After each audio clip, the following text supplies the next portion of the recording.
Chapter 25. Paul and Festus.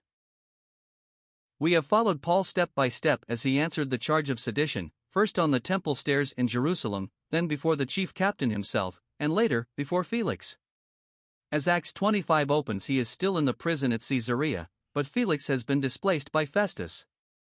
Felix was a man of most immoral character, but Festus was a Roman governor of a rather different type. He was, in a sense, high-minded, a man who studied philosophy, but one who had no faith in anything beyond this world. He tested everything by human reason and was not prepared to believe in anything concerning which he could not rationalize.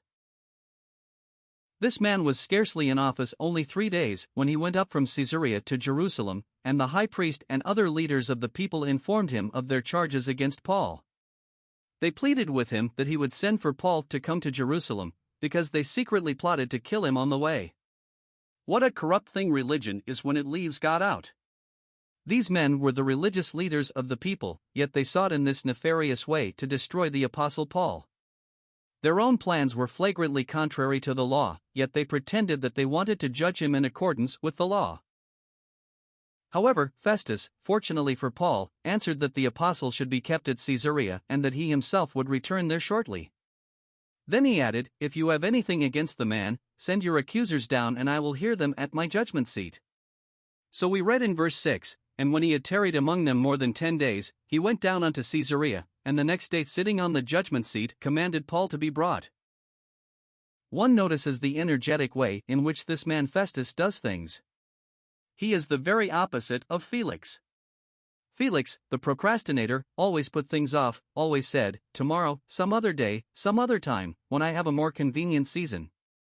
But Festus dealt promptly with the matters that came before him, befitting one to whom it was given to dispense Roman justice.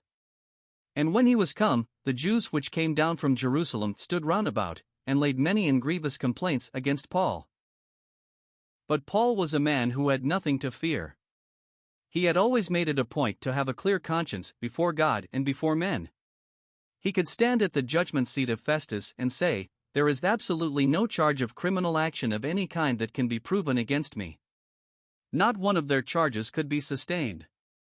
But Festus in this respect was a little bit like Felix.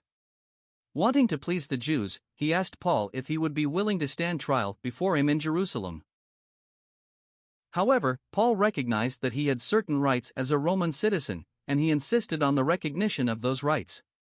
An appeal to Caesar was the right of every Roman citizen, but it evidently took Festus by surprise. He hardly expected this poor missionary, this almost friendless man, from his standpoint, to insist on facing the great Caesar himself. So without realizing for the moment that he had no actual charges to prefer against him, he said, "Unto Caesar shalt thou go." Later, the incongruity of allowing a man's case to be appealed to a higher court when he had not been condemned in a lower one came home to him with power, and that leads us to the next step in this drama. In verse 13 we read, "And after certain days King Agrippa and Bernice came unto Caesarea to salute Festus." I ask your attention to the words "and Bernice." You will notice that you have them a number of times in this section of the Acts. Here in verse 13 when they come before Festus, again in verse 23 when they sit on the judgment seat, and then again in Acts 26 verse 30 as they leave the palace after hearing Paul's defense. Why does the Spirit of God 3 times bring in this woman's name like this? She was not sitting in judgment on Paul, she had no authority to pronounce on his case, and yet when King Agrippa is referred to, her name is also mentioned. Who was Bernice? She was the sister of Agrippa, and lived in an incestuous relationship with her own brother. God recognized the seriousness of their sin, the wickedness of their life. She is attached to Agrippa, and when his name is mentioned God adds, "and Bernice."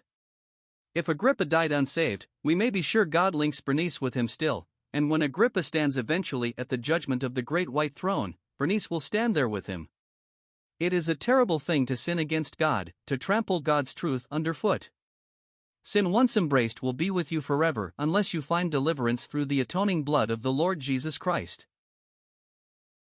When Agrippa hears the words, "Depart from me, ye cursed, into everlasting fire, prepared for the devil and his angels," Bernice will be there too. So far as we can tell, both lived and died in their sins, and they will go out into everlasting fire as Agrippa and Bernice. Surely there is an intensely solemn lesson here. After many days had passed, Festus approached the king about the problem of what to do with Paul.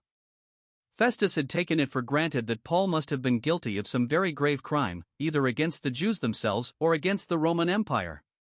But when he had listened to the trivial things the Jews were charging against him, he was amazed that reasonable people would expect a Roman governor to pay any attention to their foolish religious quarrels. He may have said to Agrippa, "It was one of the most absurd things you ever heard of. I thought that as they stood before my judgment seat, they would charge the man with some very, very grave crime.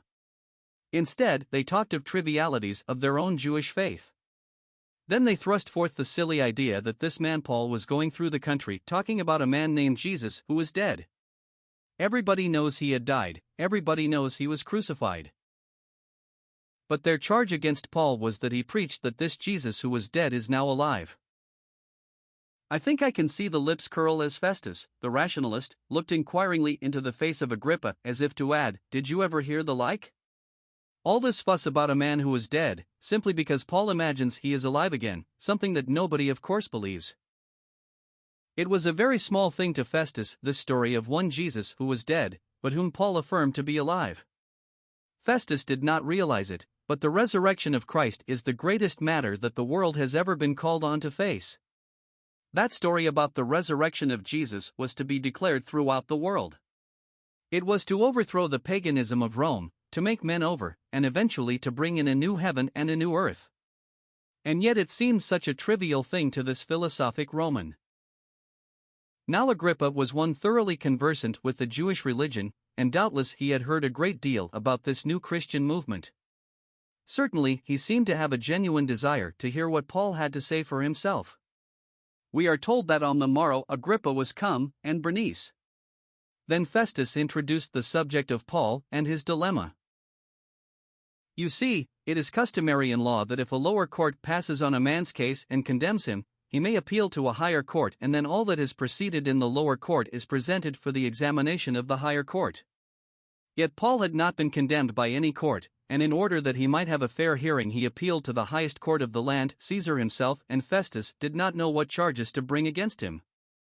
He said, 'Wherefore I have brought him forth before you, and specially before thee, O King Agrippa, that, after examination had, I might have somewhat to write. For it seemeth to me unreasonable to send a prisoner, and not withal to signify the crimes laid against him.' Acts 25 verses 26 to 27. I am sure we all recognize the logic of the stand that Festus took. As I bring this chapter to a close, I want to drive home a question to each reader as the Spirit of God may enable me.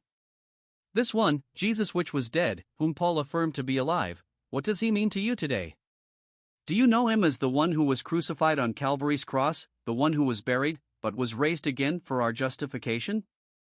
Have you trusted him for yourself? If not, why not?